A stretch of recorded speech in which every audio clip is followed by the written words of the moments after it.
Hello and welcome to एवॉल्काई, a machine learning enthusiast community. इस video में हम लोग नेव वाइस के एक और वेरिएंट के बारे में जानेंगे जिसका नाम है कॉम्प्लीमेंट एनबी। तो कॉम्प्लीमेंट एनबी भी एक एल्गोरिथम है जो कि नेव वाइस की वेरिएंट है और ये क्लासिफिकेशन टास्क के लिए यूज़ होता है। ये बाकी नेव वाइस के जो वेरिएंट है ना उनसे थोड़ा सा अलग है। अब ये किस तरह से अलग है, तो ये इसके अप्रोच में अलग है।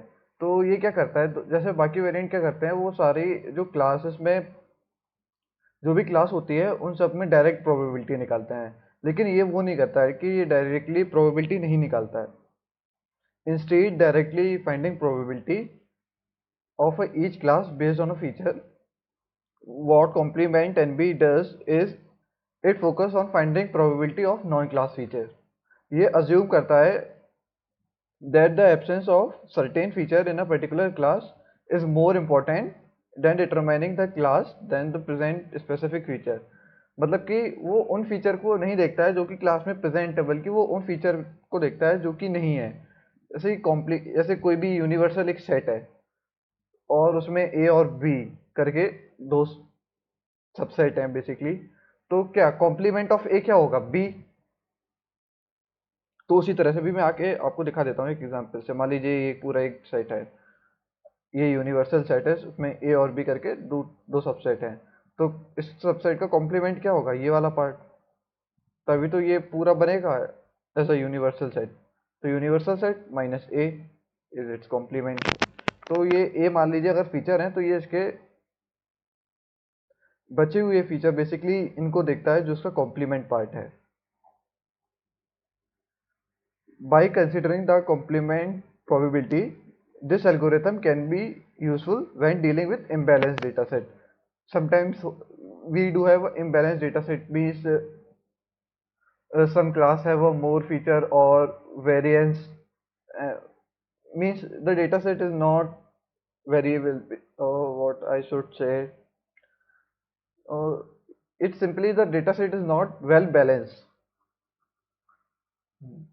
So complement MB aims to address the issue of underrepresented class by focusing on the less common features। अब इसका कोड समझते हैं। तो कोड कैसे करेंगे, तो हम लोग सबसे पहले पांडा लाइब्रेरी को इंपोर्ट कराते हैं। पांडा लाइब्रेरी को हम इसलिए इंपोर्ट कराते हैं क्योंकि इसमें एक एट्रीब्यूट होता है pd dot read underscore csv, जो कि csv फाइल को रीड करने के लिए यूजफुल आता है। तो हम लोग csv फाइल को रीड करेंगे सबसे पहले। iris डेटा सेट है हमारा जो कि csv फाइल में है, तो हमने उसको रीड किया और डेटा नाम के वेरिएबल में स्टोर किया। देन हमने डेटा का इन्फो निकाल लिया। iris डेटा सेट क्या है इसको भी हम आगे समझेंगे जब मैं प्रैक्टिकल कोड करके दिखाऊंगा आपको। तो आरए डेटा सेट में 4 कैरेक्टरिस्टिक है जिनको हमने फीचर नाम के वेरिएबल में स्टोर करा लिया, और एक प्रेडिक्शन क्लास है जो कि है स्पीसीज, और फिर हमने इसको एरे में कन्वर्ट कर लिया एक्स एंड वाई, फीचर को एक्स में, प्रेडिक्शन क्लास को वाई में।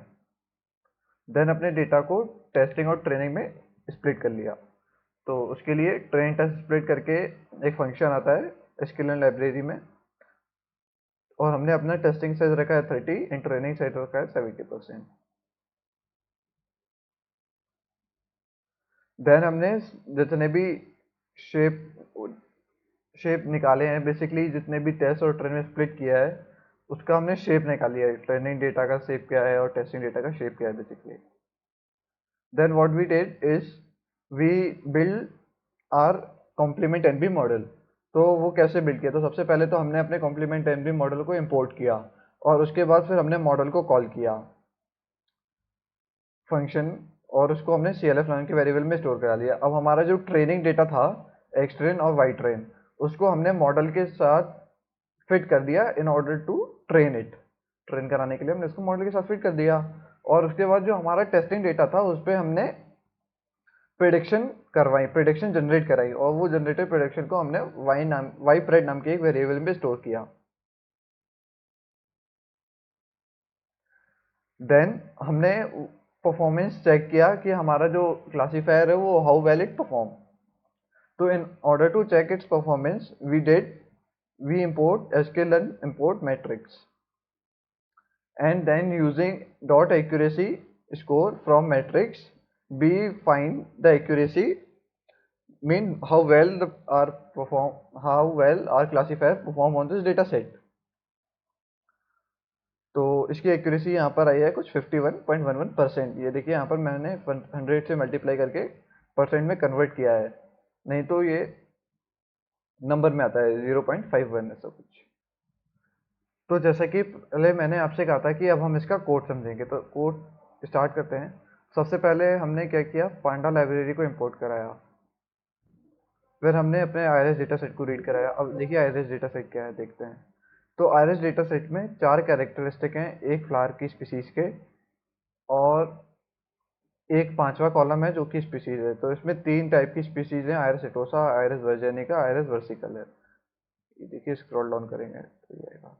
तो हर कैरेक्टरिस्टिक मतलब इसकी स्पीसीज इसके कैरेक्टरिस्टिक पे डिपेंड करती है, हर स्पीसीज अपने कैरेक्टरिस्टिक पे डिपेंड करती है ना, कि अगर कैरेक्टरिस्टिक में कोई चेंज आता है तो ये स्पीसी का हो गया। कभी पेटल लेंथ ज़्यादा होती है किसी स्पीसी की, किसी स्पीसी की सेपल विड्थ ज़्यादा होती है, किसी की पेटल विड्थ ज़्यादा होती है। तो इससे डिपेंड करता है कि ये कौन सी स्पीसीज का फ्लावर है, और ये हमें प्रिडिक्ट कराना होता है अपने डेटा से कि कौन सी स्पीसी का फ्लावर हो सकता है।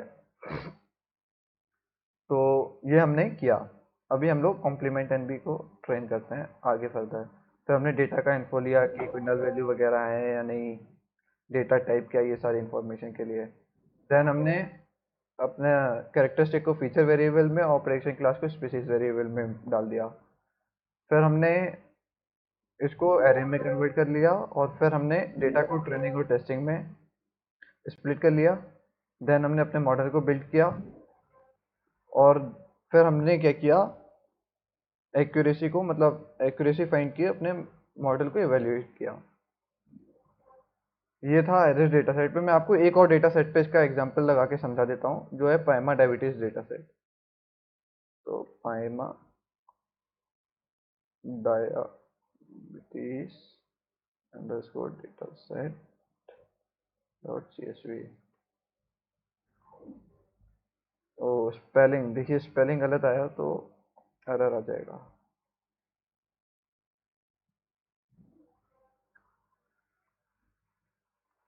तो जैसा कि कहा, सबसे पहले तो हमने पांडा लाइब्रेरी को इंपोर्ट कराया, देन हमने अपने डेटा सेट को रीड कराया। अब डेटा सेट को देख लीजिए इसमें क्या क्या है। तो इसमें कुछ कैरेक्टरिस्टिक्स हैं और फाइनल आउटकम है। फाइनल है जो हमें प्रिडिक्ट करना है, वो है आउटकम, वेदर किसी को डायबिटीज़ है या नहीं। अब डायबिटीज़ के जो जो फैक्टर हो सकते हैं ना, कि किन किन कारणों से किसी को डायबिटीज़ हो सकती है, तो उन सब का लेवल यहाँ गिवन है। जैसे प्रेगनेंसी है, ग्लूकोज है, ब्लड प्रेशर है, स्किन थिकनेस है, इंसुलिन है, BMI है, डायबिटीज़ पेटेगरी फंक्शन है। तो ये वो सारे फैक्टर हैं जिनकी वजह से किसी को डायबिटीज़ हो सकती है इनके उससे। तो ये सारे फंक्शन एक दूसरे से बेसिकली डिपेंडेंट करते हैं ना। तो अगर ये इनमें कुछ भी ऊपर नीचे होता है तो इससे ही पता चलता है कि डायबिटीज़ है या नहीं। और ये जब कैरेक्टरिस्टिक गिवन होंगे और हमें इन्हीं कैरेक्टरिस्टिक की वजह से फिर पता करना होगा कि डायबिटीज़ है या नहीं। तो इसमें ये सारे कैरेक्टरिस्टिक हैं, और ये प्रिडिक्शन क्लास है हमारी। तो यही हम करेंगे। तो सबसे पहले हमने क्या किया, डेटा को रीड कराया, फिर हमने डेटा का इन्फो लिया। अभी हम इतने सारे नाम तो यहाँ लिखेंगे नहीं, देखिए साथ साथ, या तो 7 ही 8 हैं, चलो फिर भी हम लिख सकते हैं। लेकिन जब मान लो बहुत बड़ा आ जाए, बहुत सारे नाम हो उसमें, तो हम कैसे लिखेंगे। तो मतलब हम दूसरा मेथड इसमें यूज़ करेंगे। ये वाला मैं आपको कमेंट कर देता हूँ। Ctrl A से डिलीट कर देते हैं, तो Ctrl Z, इसे भी कमेंट ही कर देते हैं। एक नया कोड सेट खोलते हैं। देखिए हम क्या करेंगे, सारे कॉलम है ना उनको एक साथ ले लेंगे, और कैरेक्टरिस्टिक में हमें ये आउटकम तो चाहिए नहीं, तो आउटकम को हम ड्रॉ करा लेंगे और बाकी सारे कॉलम अपने पास रख लेंगे। तो ये हो जाएंगे कैरेक्टरिस्टिक। और वाई वेरिएबल में हम क्या करेंगे, सीधा आउटकम ले लेंगे। तो इस तरह से डेटा हमारा प्रेडिक्शन क्लास और उसमें फीचर में डिवाइड हो जाएगा। तो एक्स में हम सबसे पहले क्या कर रहे हैं, सारे कॉलम ले लेंगे और आउटकम को ड्रॉप करा देंगे। तो X is equals to data dot drop column, कौन सा कॉलम हमें ड्रॉप कराना है, आउटकम।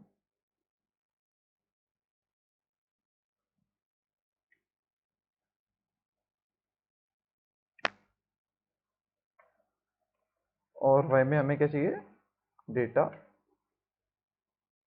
आउटकम। ये हमने रन करा दिया।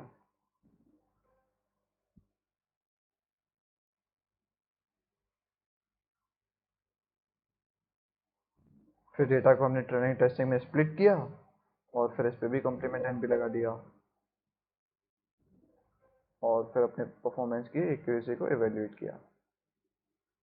तो इस तरह से होता है सारा कुछ।